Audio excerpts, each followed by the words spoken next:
வணக்கம் நண்பர்களே, ராஜு சிவன் தமிழ் சேனலுக்கு உங்களை அன்புடன் வரவேற்கிறேன். நம்முடைய யூடியூப் சேனலில் தொடர்ந்து நம்ம ஆடி மாதத்தினுடைய சிறப்பு பதிவுகளை பார்த்துட்டு இருக்கிறோம். இன்றைக்கி பார்க்க போகிறது ஆடி மாதத்தில் வரக்கூடிய நாக சதுர்த்தி மற்றும் கருட பஞ்சமி அப்படிங்கிற இந்த 2 நாளையும் எப்படி கொண்டாடுவது, இந்த நாளுக்கான சிறப்புகள் என்ன அப்படிங்கிறத நம்ம பார்க்கலாம் வாங்க. ஆடி அமாவாசைக்கு பிறகு வரும் வளர்பிறை சதுர்த்தியில் நாக சதுர்த்தியும் அதற்கு மறுநாள் கருட பஞ்சமியும் விரதம் கடைபிடிக்கப்படுகின்றது. நாக சதுர்த்தி என்று வருகிறது என்றால், நாக சதுர்த்தி 16/8/2026 அதாவது நாளை ஞாயிற்றுக்கிழமை அன்றைக்கு நமக்கு நாக சதுர்த்தி அமைஞ்சிருக்குது. 15/8/2026 இரவு 8:36 ஆரம்பித்து 16/8/2026 இரவு 8:14 வரைக்கும் நமக்கு சதுர்த்தி திதி அப்படிங்கிறது வருது. ஆகவே 16ஆம் தேதி தான் நமக்கு நாக சதுர்த்தி, அதாவது ஞாயிற்றுக்கிழமை தான் நம் நாக சதுர்த்தியை வழிபட வேண்டும்.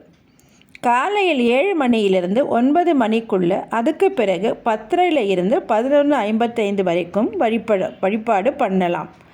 மாலையில் 6 மணிக்கு கூட நாம் இந்த வழிபாடு செய்து கொள்ளலாம். இப்பொழுது கருட பஞ்சமி என்று வருகிறது என்று பார்க்கலாம்.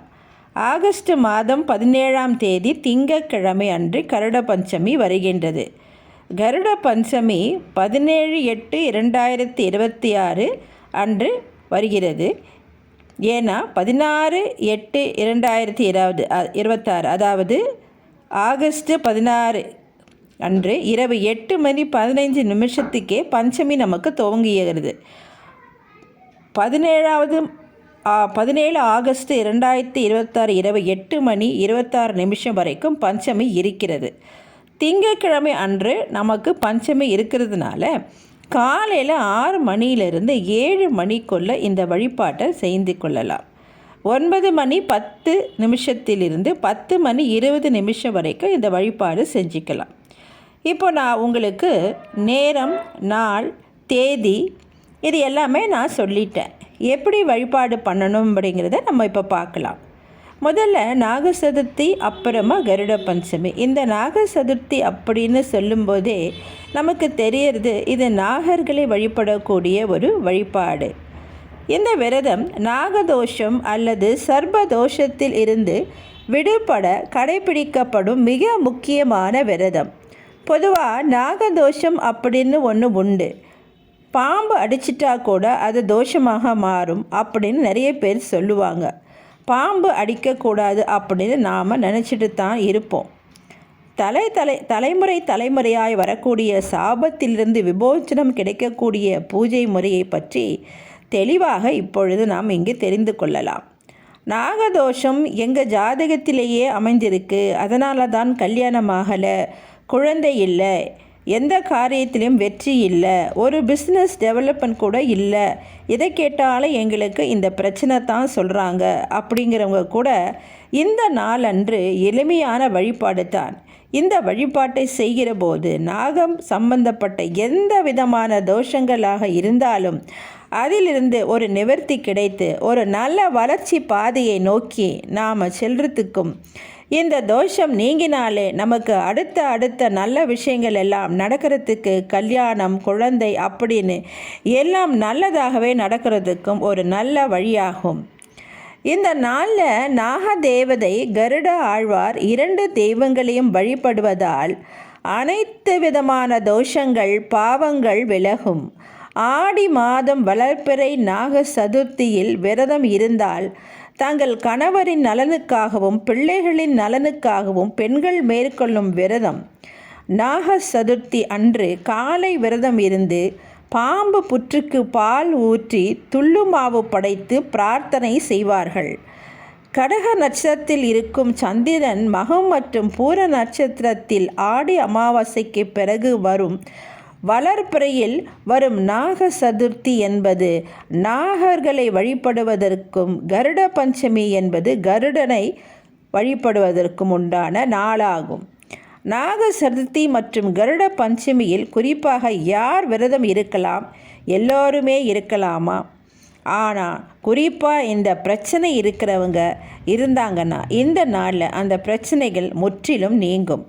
அது என்ன பிரச்சனைங்கிறத பார்த்தீங்கன்னா, குடும்பத்தில் பிரச்சனை, வழக்குகள், கண் திருஷ்டி, தீய சக்திகள் வீட்டில் இருப்பது போல் தெரிந்தால், கெட்ட கனவு அடிக்கடி வருவதல், கனவு மனைவிக்குள்ளே ஒற்றுமை இல்லாமல் இருப்பது, திருமண தடை, குழந்தை பிறப்பதில் தடை, நாகதோஷம், தலைமுறை சாபத்தால் அவதிப்படுபவர்கள், இது போன்ற பிரச்சனைகள் இருப்பவர்கள் நாக சதுர்த்தி மற்றும் கருட பஞ்சமி அன்று விரதம் இருந்து புற்றுக்கு பால் வார்த்தால் தலைமுறையாக இருக்கக்கூடிய சாபங்கள் அனைத்தும் நீங்கும் என்பது ஐதீகம்.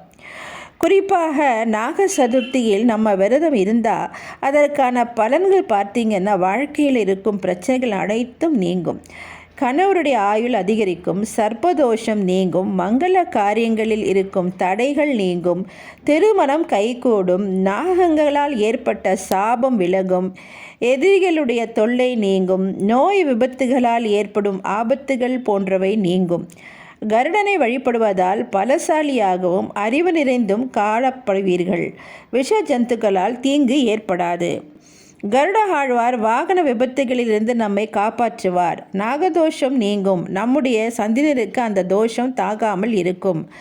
அது மட்டுமின்றி பிரியும் தருவாயில் இருக்கும் தம்பதியினர் இந்த பூஜையை செய்வதன் மூலம் ஒன்று சேர்வார்கள். நாக சதுர்த்தி அன்று என்ன செய்யக்கூடாது என்று பார்க்கலாம். அமங்கலமான வார்த்தைகள் பேசக்கூடாது, சுடும் சொற்களை சொல்லக்கூடாது, சாபம் இடக்கூடாது, அன்று துணி தைக்கக்கூடாது, எந்த ஒரு கூர்மையான பொருட்களை கொண்டும் எங்கேயும் பயன்படுத்தக்கூடாது, இரும்பு பாத்திரத்தில் வறுக்கக்கூடாது, உபயோகம் செய்யக்கூடாது, நிலம் தோண்டுதல், புதியதாக செடி நடுதல், பச்சை மரத்தை வெட்டுதல் கூடாது. இது எல்லாமே நாக தேவதைகளை அவமதிப்பதாகும்.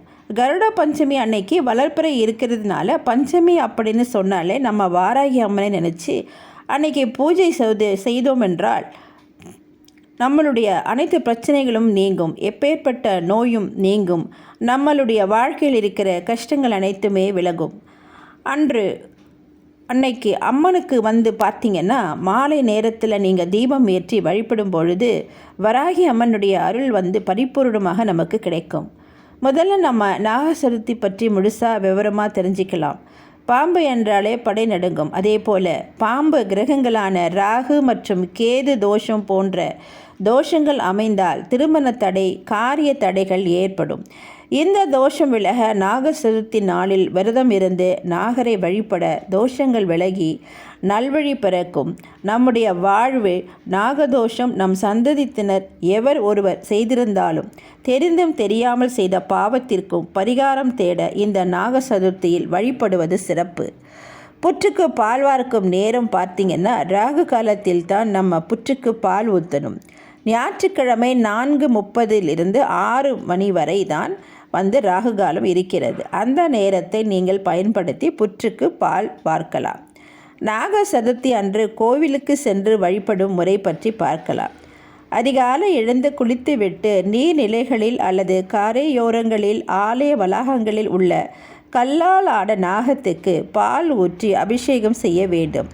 சிலைக்கு பார்த்திங்கன்னா நம்ம ஃபஸ்ட்டு பால் அபிஷேகம் செய்யலாம். அடுத்தது மஞ்சள், குங்குமம், பன்னீர் அபிஷேகம் செய்யலாம். செய்து முடித்ததுக்கு பிறகு நம்ம தண்ணி நல்லா ஊற்றி அலம்பி மஞ்சளை நல்லா குழைச்சி நம்ம அந்த சிலை மேல் முழுவதுமாக பூசிவிட்டு ஒற்றைப்படையில் முடிகிற மாதிரி குங்குமம் வைத்து முடித்து நாகலிங்கம் பூ அல்லது வாசனை மலர்கள், தாழம்பூ கிடைத்தால் வைங்க. அப்படி இல்லைன்னா நம்ம நார்மலாக ரோஜாப்பூ, சாமந்தி பூ எது கிடைக்குதோ அதை நீங்கள் அந்த நாக சிலைக்கு அழகாக வைக்கலாம். அதுக்கப்புறம் நீங்கள் தீப தூப ஆராதனை செய்து முடித்து கொள்ளலாம். நெய்வேத்தியமாக என்ன வைக்கலாம் என்றால் வெற்றிலை பாக்கு பழம் வைக்கலாம், அல்லது வெல்லம் சேர்த்த எள்ளு பொடி, கட்டிய பச்சை பயிறு, பசும் பால், துள்ளு மாவு, உங்கள்கிட்ட எது இருக்குதோ அன்னைக்கு ஏதாவது ஒன்று செஞ்சு கொண்டு போய் கோவில் இருக்கிற நாகத்துக்கு நீங்கள் நைவேத்தியமாக ஏதாவது ஒன்று வைக்கலாம். அதாவது அபிஷேகம் செய்து, நான் சொன்னது போல் பால் அபிஷேகம் செய்து, மஞ்சள் அபிஷேகம் செய்து, குங்குமம் அபிஷேகம் செய்து, பிறகு நீங்கள் இந்த பொட்டையெல்லாம் குங்கும பொட்டையெல்லாம் வைத்துவிட்டு நீங்கள் இந்த நைவேத்தியத்தை நீங்கள் படைக்கலாம். பிறகு பூஜையை நிறைவு செய்து கொண்டு புற்றுக்கு பால் ஊற்றும் பொழுது முட்டை வைக்கிற பழக்கம் இருந்தால் அந்த கோவிலில் நீங்கள் போய் முட்டை வைக்கலாம். அப்படி இல்லைன்னா நீங்கள் பால் மட்டும் ஊற்றிவிட்டு வரலாம். பிறகு புற்று ஒற்றைப்படையில் நீங்கள் சுற்றிட்டு கோவிலை கொஞ்ச நேரம் அமர்ந்துட்டு அதுக்கப்புறம் நீங்கள் வீட்டுக்கு வரலாம். நாக சதுர்த்தி அன்று சதுர்த்தியானது விநாயகருக்கான தினமாகவும் கொண்டாடப்படுவதனால அன்று விநாயகரை வழிபட்டு தீப தூப ஆராதனைகள் செய்துட்டு ஒரு நெய்விளக்கு ஏற்றிட்டு வெத்தலை பாக்கு பழம் நெய்வேத்தியமாக படைச்சா ரொம்பவே சிறப்பானது. நாக சதுர்த்தியை நம்ம எப்படி வீட்டில் வழிபாடு செய்யலாம் என்று பார்க்கலாம். உங்கள் குடும்பத்தில் எது வழக்கமோ அதை நீங்கள் பின்பற்றி கொள்ளலாம். ஒரு சிலர் சர்ப்ப உருவங்கள் வைத்து அபிஷேகம் செய்வார்கள். பிறகு மஞ்சள் குங்குமம் வைத்து பூஜையை செய்யலாம். சிலை இல்லாதவர்கள் வீட்டில் இருக்கும் தெய்வ படங்களில் நாகம் இடம் பெற்றிருக்கும் அந்த படத்திற்கு பூஜை செய்யலாம். நெய்வேத்தியம் வெல்லம் சேர்த்த எள்ளு பொடி, முளை கட்டிய பச்சை பயிறு, பசும்பால், துள்ளு மாவு, இதில் ஏதாவது ஒன்று ரெடி பண்ணிக்கலாம். இல்லை எல்லாமே ரெடி பண்ணியும் வைக்கலாம். அது உங்களுடைய சௌகரியம். அதன் பிறகு தீப தூப ஆராதனை செய்து பூஜையை நிறைவு செய்து கொள்ளலாம். இது நீங்கள் வீட்டில் செய்ய வேண்டிய முறையாகும். அன்று நாகர் மந்திரமான காயத்ரி மந்திரம் நான் ஸ்க்ரீனில் கொடுத்திருக்கிறேன். இந்த பூ பழம் வெற்றிலை பாக்கு இந்த நெய்வேத்தியம் எல்லாம் வைத்த பிறகு நீங்கள் அந்த ஆதிசேஷனை, அதாவது நாகர் என்றவரை ஆதிசேஷன் என்று கூறுவார்கள், அவருடைய அந்த காயத்ரி மந்திரம் நான் ஸ்க்ரீனில் கொடுத்திருக்கிறேன். அதை நீங்கள் படிக்கலாம். ஓம் சஹஸ்ர ஷீர்ஷாய வித்மஹே விஷ்ணு தல்பாய தீமஹி தன்னோ நாக பிரச்சோதயாத். மறுபடியும் சொல்கிறேன், கவனமாக கேளுங்கள். ஓம் சஹஸ்ர ஷீர்ஷாய வித்மஹே விஷ்ணு தல்பாய தீமஹி தன்னோ நாக பிரச்சோதயாத். இப்போது கருட பஞ்சமி பற்றி பார்க்கலாம். கருட ஆழ்வார் பெரிய திருவடி எனவும் பக்ஷிக்கெல்லாம் தலைவன் ஆதிசேஷன் என்றும் போற்றப்படுகின்ற கருட ஆழ்வார். இப்போ இந்த கருட பஞ்சமி அன்னைக்கு நாம் வழிபடுவது அப்படிங்கிறது கருடனைத்தான். கருடன் அமிர்த கலசத்தை கையில் ஏந்தி இருக்கிற ஒரு கடவுள், பெருமாளுக்கு வாகனமாக இருக்கக்கூடியவர். பெருமாளுக்கு எதிரில் அவர் ஏன் இருக்கிறார்? பெருமாளை பார்த்து பார்த்து பார்த்து பார்த்து எல்லோரும் வைக்கிற கண்ணை எல்லாம் போக்கி பெருமாளை எப்போதும் சௌக்கியமாக வச்சுக்கணும், எப்போதும் தன் மேலே சுமக்கணும் அப்படிங்கிற பெரும் வரம் பெற்றவர் கருடாழ்வார். அதனால்தான் கருடாழ்வாரை நாம் வணங்கினா இந்த பில்லி சூரியம் ஏவல் செய்வினை இந்த மாதிரி எல்லாம் இருக்குல்ல, அதெல்லாம் தலை தெரிச்சு ஓடிடும். கருடனுடைய பார்வைப்பட்ட அதே மாதிரி இன்னொரு விஷயம் இருக்குது. நீக்கவே முடியாதுங்கிற வியாதிகள் கூட கருடனை வழிபாடு பண்ணினா நீங்கும். ஏன்னா அவர் கையில் அமிர்த கலசம் வச்சிருப்பார். அதுவும் இந்த நாக சதுர்த்தி கருட பஞ்சமி கதையோட தொடர்புடைய ஒன்று தான். அந்த அமிர்த கலசத்தை அவர் ஏன் வச்சிருக்கிறார் அப்படிங்கிறது தான். அதனால் மிக கடுமையான வாதிகள் கூட நீங்கக்கூடிய ஒரு நல்ல சிறப்பான நாள் தான் இந்த கருட பஞ்சமி. கருட பஞ்சமி அன்று படம் வீட்டில் இருந்தால் துடைத்து மஞ்சள் குங்குமம் வைத்து துளசி மாலை சாற்றி வழிபாடு செய்யலாம். கருடாழ்வார் படமில்லாத பட்சத்தில் பெருமாள் கோவிலுக்கு சென்று வழிபாடு செய்ய ஆரம்பிக்கலாம். நெய்வேத்தியமாக வடை, பாயாசம், எள்ளு, பூரண கொழுக்கட்டை செஞ்சு வச்சு நீங்கள் படைக்கலாம். அதுக்கப்புறம் கருடனுடைய காயத்ரி மந்திரம் நான் ஸ்க்ரீனில் கொடுத்துருக்கிறேன், அதை பாருங்கள். நான் இப்பொழுது வாசிக்கிறேன், கவனமாக கவனிங்கள். கருட காயத்ரி மந்திரம். தத் புருஷாய வித்மஹே ஸ்வர்ண பக்ஷாய தீமகி தன்னோ கருட பிரச்சோதயாத். தத் புருஷாய வித்மஹே ஸ்வர்ண பக்ஷாய தீமகி தன்னோ கருட பிரச்சோதயாத். இதை நீங்கள் பார்த்துட்டு படிச்சுட்டு கூட நீங்கள் பூஜை அறையில் சொல்லலாம். பிறகு நைவேத்தியமாக வெற்றிலை பாக்கு, பூ, பழம் வைத்து தீப தூப ஆராதனைகள் செய்து பூஜையை நிறைவு செய்து கொள்ளலாம். படம் இல்லாதவர்கள் கோவிலுக்கு சென்று வழிபடும் முறை பற்றி பார்க்கலாம். கருடனுக்கு முதல்ல நம்ம துளசி மாலை போட்டுவிட்டு பூ சாத்திட்டதுக்கு பிறகு நெய்வேத்தியம் ஒன்று ஏதாவது செஞ்சு வைக்கணும். அதாவது கல்கண்டு நெய்வேத்தியமாக சமர்ப்பித்து விட்டு அதுக்கப்புறம் பெருமாளை பார்த்து நமஸ்காரம் பண்ணிவிட்டு நீங்கள் உங்களுடைய வேண்டுதல்களை நிறைவேற கருட ஆழ்வாரையும் பெருமாளையும் ஒரு சேர பிரார்த்தனை செய்து நீங்கள் வீட்டுக்கு வந்துவிடலாம். நாகதோஷம் இருப்பவர்கள் முதல் நாள் நாக சதுர்த்தியில் விரதம் இருந்து நாகரை குளிரல் செய்துவிட்டு அடுத்த நாள் கருடாழ்வாரை வழிபாடு செய்தால் உங்கள் தோஷங்கள் அனைத்தும் பரிபூரணமாக விலகும் என்பது ஐதீகம்.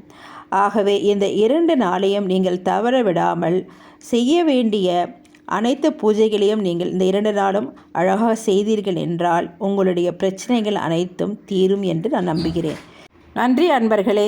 இந்த பதிவு பிடித்திருந்தால் லைக் பண்ணுங்கள், சப்ஸ்கிரைப் பண்ணுங்கள், ஷேர் பண்ணுங்கள், கமெண்ட் பண்ணுங்கள். மறுபடியும் ஒரு நல்ல வீடியோவுடன் உங்களை மீண்டும் சந்திக்கிறேன். நன்றி, வணக்கம்.